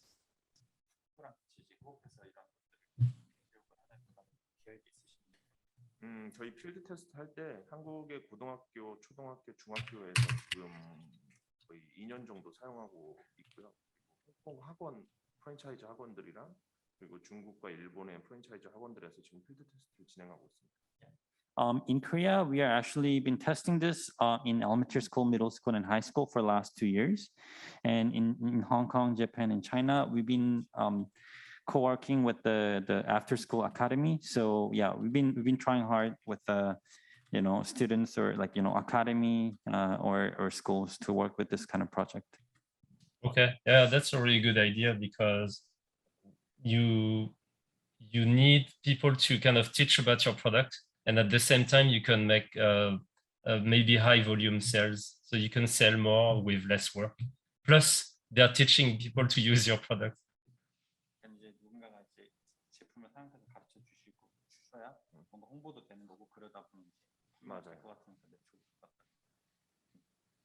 And then maybe for extra marketing, you could organize a competition, between schools and have like the best group of students come up with like some project, and then maybe you can get extra marketing from that.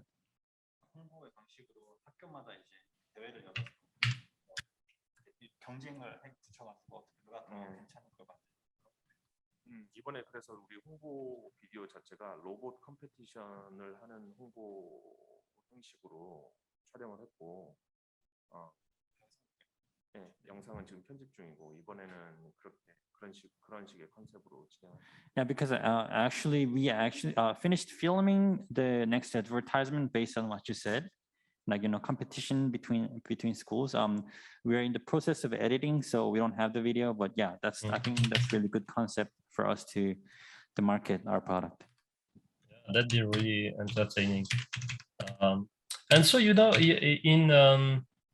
the US, I've seen many like adults, people use this type of hardware to do some home automation and do-it-yourself kind of projects. Have you seen that in Korea?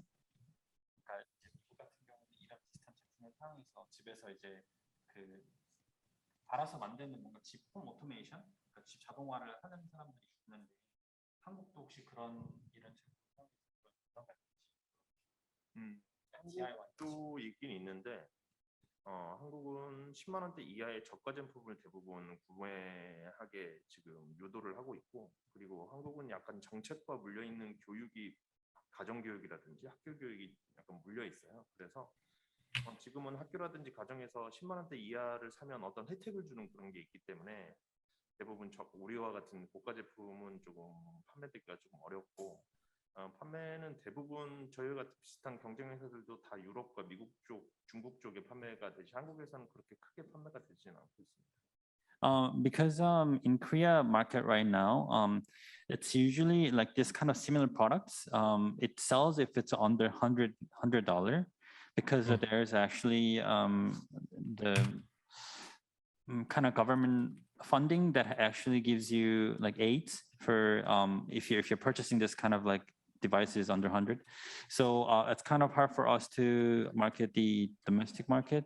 because our price has a higher price range.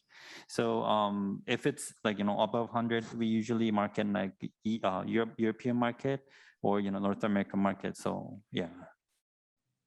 Okay, so that's because in Korea the government helps like lower priced products basically, and so it makes it difficult to market that one, right?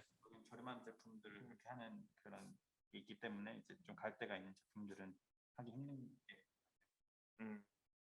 그렇지 않고 그 공무원 그 규제상에 10만 원대 이상을 사면 뭔가 추가적인 업무가 발생돼. 예를 들어 사유서를 써야 된다거나 그런 추가적인 업무가 생기다 보니까 공무원들이 될 수 있으면 그런 추가적인 업무를 배제하기 위해서. Yeah, so what it is government offices or like let's say like school district, if they have to purchase devices that's more than $100, then they have to do extra paperwork. So that's why they don't want to do that kind of stuff. So that's yeah. That's why it's not like too advantage to like it's not too cheap. Like they don't give discount, but like it's just less of work for them to purchase the cheaper ones. Yeah, I see. It's not like a subsidy. It's like a more paperwork. Yeah. Well, there's a big market outside of Korea. So. I didn't hear what you said. Oh, there's a big market outside of Korea. So. 네, 요즘에는 중국의 사교육 규제 이슈가 조금 있어서 지금 그것 때문에 더더욱 중국 쪽으로는 얘기가 계속 지연되고 있는 상황이에요. Because I'm not sure if you heard of news from China because they're trying to abandon like after school education system. So that's actually been getting delayed because we've been trying hard to sell there, but they're not allowing after school like educational system anymore. So I heard about it, but I didn't understand the context of why they want to abandon it. 빠지는 것 같아서 왜 중국에서 그렇게 규제하려는지는 본인이 이해를 못 하셨다고. 예. 아무래도 사회주의 국가다 보니까 사교육이 좀 발전하면 잘 사는 사람들만 교육을 받게 되니까 그걸 방지하기 위해서. Yeah, I think because it's a communist country still, right? So if the richer people get better education after school, the richer people get more rich and kind of stuff. Yeah. So it's kind of like a disadvantage for the less rich ones. Yeah. Okay. Yeah. Okay, and that makes sense. And so about the coding. So the kids can start with the visual coding with the app, and then so do you provide the lessons, the curriculum to have the kids do harder and harder coding, and then maybe they start with the scripts later?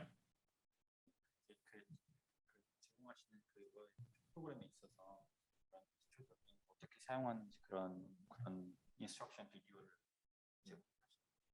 아니 그럼요. 그걸 제공하고 뭐 사용 설명서 같은 건 당연히 제공하는데 전문적인 교육 커리큘럼은 나중에 저희와 대량 구매를 하시는 분들에게만 제공을 할 예정이고 그리고 지금 당장은 일반 B2C로 교육 커리큘럼까지는 무료로 제공하진 않습니다. We wouldn't. We of course we have like introductions or manuals, but we wouldn't say like we would give them like curriculum for this our product. But if it's like B2B sales for like mass production, mass purchase, then we would of course consider making this like specific curriculum for them. But for now, like as a B2C business, we wouldn't say we will of course provide the instruction and manuals, but we wouldn't say we would provide the curriculums. Okay, yeah, of course, there's different levels of education. So for now, it's more kind of entertainment than education, maybe. Yeah. 사실은 저희 회사가 교육 전문 회사가 아니에요. 그래서 교육 쪽은 전혀 몰라요. 저희 회사는 게임용 소프트웨어와 로보틱스를 전문으로 만드는 회사입니다. 그래서 교육 쪽을 전문적으로 그 온라인이고 그 에드텍 형식으로 가르쳐 주기 위해서 한국 대기업과 지금 파트너십 체결을 진행하고 있는 상황입니다. Yeah. Like as you mentioned at the one of like early in this meeting, you know, we were trying to make it for this for kids. We were trying to make it for all the age group. It was because our company was actually, you know, game programming company and also robotic companies. But since, you know, our product is selling to this kind of age groups, we are trying to have a corporate business with this kind of edutech companies now. So we can provide them with the better solutions. Mhm. And so, for example, if someone searches for your product and finds the 2017 Kickstarter, what's the big difference between then and now?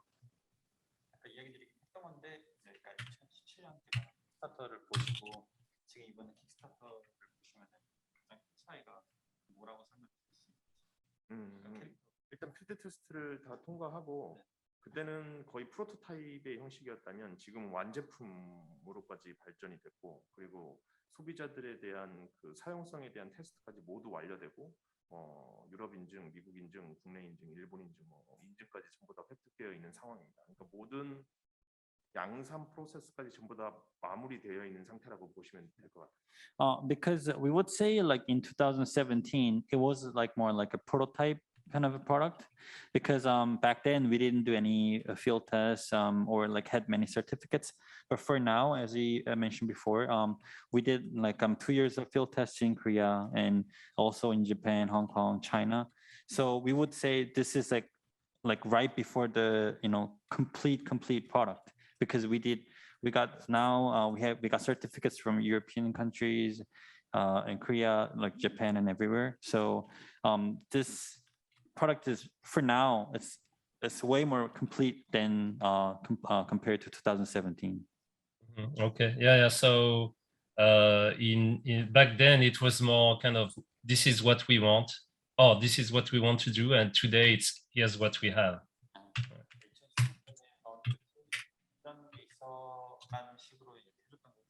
자 이제 너가 이걸 할 수 있어라는 식으로 된 거지. 그리고 가장 중요한 건 한국에서 와디지를 3번 다 했는데 3번 다 성공을 했고 일단은 가장 중요한 건 이 킥스타터나 이 크라우드 펀딩을 통해서 나오는 기업들의 이 하드웨어 제품을 만드는 회사들은 가장 큰 이슈가 품질의 문제죠. 그리고 특히 해외에 있는 기업 같은 경우는 AS의 문제와 품질 관리의 문제가 가장 큰 문제점 중에 하나인데 근데 저희는 지금 장시간 동안 품질 관리를 다 했기 때문에 지금 거의 불량률을 0%까지 만들었다는 게 다른 그 스타트업들과는 품질 면에서는 경쟁력을 충분히 가지고 있지 않을까 싶습니다. I'm not sure if you heard about this Wadis in Korea. Have you heard about it?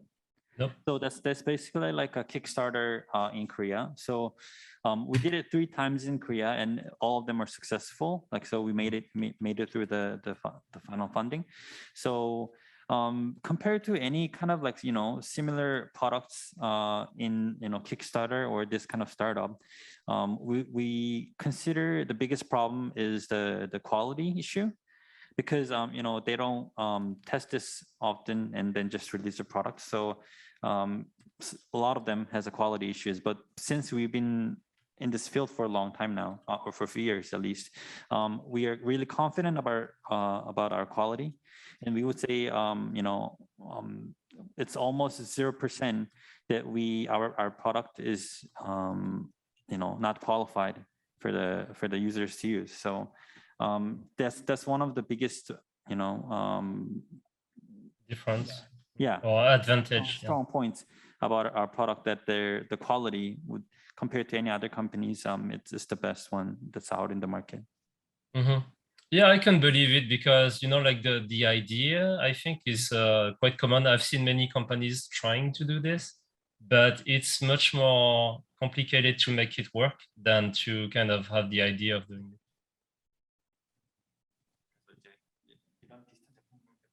아이디어를 제공하는 식으로 하지 이렇게 맞는 상품 가지고 하는 거예요.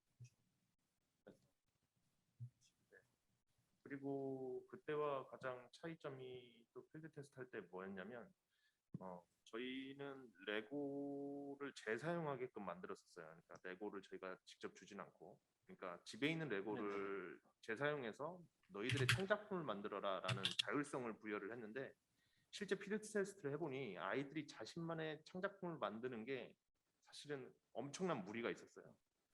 그래서 그 창작품을 만드는 과정까지의 수많은 캐릭터들을 우리가 따로 매뉴얼들을 제공을 했어야 됐는데, 그 매뉴얼을 보면 또 레고 블록이 없는 거예요. 그러니까 그런 자율성만으로는 이 상품이 성공하기가 어렵다라는 걸 알 수 있었고, 그래서 이번에는 그 1000피스 가까운 그 레고 블록들을 같이 포함해서 여러 가지의 캐릭터를 만들 수 있게끔 도와준다는 점에서 또 차이점이 있겠죠. Yeah.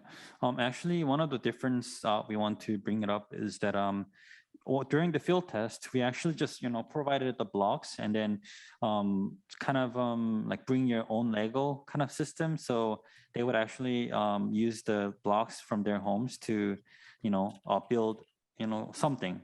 But the problem that we faced into was that it was really difficult for them to like start from the scratch because it's hard for them to actually make the complete project or the build without any kind of guidance. So that's one of the things why we made this kind of a guide to make this kind of 7 different characters.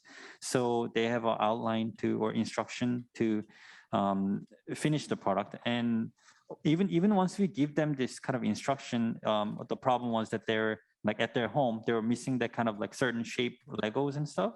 So that's why this time we decided to provide this more than 1,000 pieces of Legos so they can actually get to the final product of this build. Okay. Yeah, I think people need the guidance because they need to learn as well, so they can complete one project and learn at the same time. And maybe after 1 or 2 projects, they can build their own. 가이던스가 좀 필요한 것 같고 이제 한두 번 정도 이거를 다 끝내다 보면 그때부터 이제 애들이 좀 자존심감이 생겨서 그때부터 이제 더 자신만의 걸 할 수 있는 거예요. 지금 경쟁회사 중에 레고와 호환되는 제품은 굉장히 많은데 대부분은 일부 파트, 뭐 예를 들어 그들의 제품 중에 아주 부분이 레고와 결합되는 거지 우리처럼 완전히 100%가 호환될 수 있게끔 만든 건 우리 제품밖에 없습니다. If you search like this kind of product in the market right now, their products, of course, they integrate the Legos, but like only at a certain part of their parts. So, but if you look at our product, it's all around. Like all the Lego parts can attach to everywhere. So, our product is probably the only one that can actually use like this, fully compatible with the Lego. Mm-hmm. Yeah, actually, I haven't seen a lot of these with the Lego compatibility to start with. So that's why I thought that you had to pay extra for that. Okay. Yeah. Yeah. 많이 못 봤기 때문에 그래서 아까 처음에 레고랑 그런 게 있냐고 물어보신 것도 그런 거 많이 본 적이 없어가지고. 덴마크 회사에 전화해서 저희는 허락을 받고 하는 거 진행을 하고 있는 겁니다. Yeah, they actually they call the headquarter in Denmark. To so there'll be no issues. To verify. Yeah. It's a good idea. Yeah. I'm on the Wadi's website right now. Okay. Yeah, and I see a lot of different designs, and that's from 2019.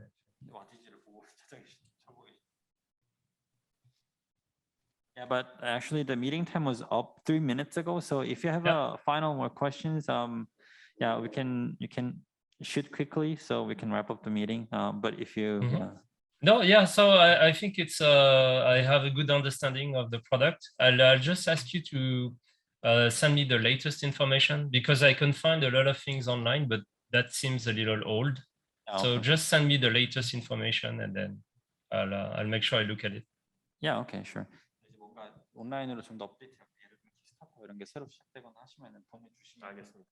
지금 있는 것들은 다 약간 좀 기간이 지난 데이터서 미리 보기 링크가 생성되면 그때 보내드린다고.